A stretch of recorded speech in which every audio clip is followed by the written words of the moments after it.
Salut à toutes et à tous, bienvenue dans la Minute Cyber, votre rendez-vous éclair pour décrypter l'actualité brûlante de la cybersécurité. Attachez vos ceintures, ça bouge beaucoup.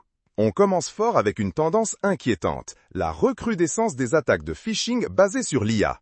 Oui, les cybercriminels utilisent l'intelligence artificielle pour rendre leurs tentatives encore plus crédibles, plus personnalisées. C'est de plus en plus difficile de les repérer, hein.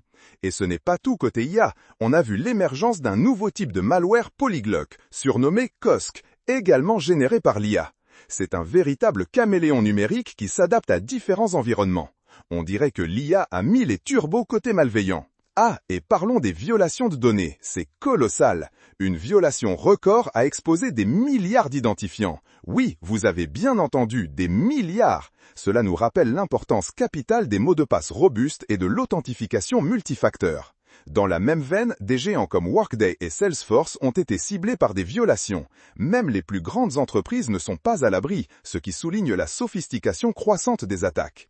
Et pour le secteur de la santé, les coûts de ces violations sont tout simplement exorbitants.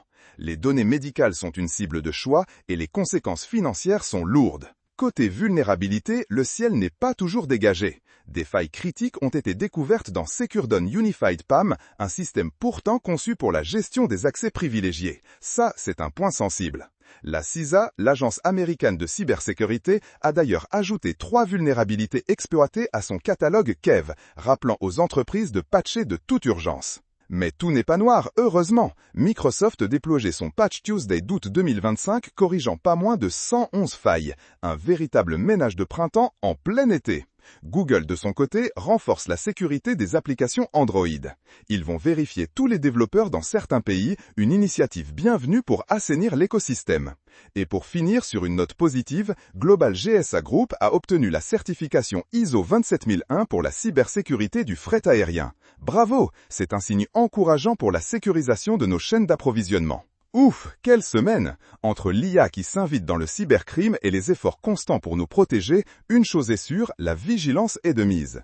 Continuez à être informés, à mettre à jour vos systèmes et à utiliser des mots de passe forts. C'était Jérémy pour la Minute Cyber. On se retrouve très vite pour un nouveau Flash Info. Restez connectés, restez cybersécurisés. Ciao!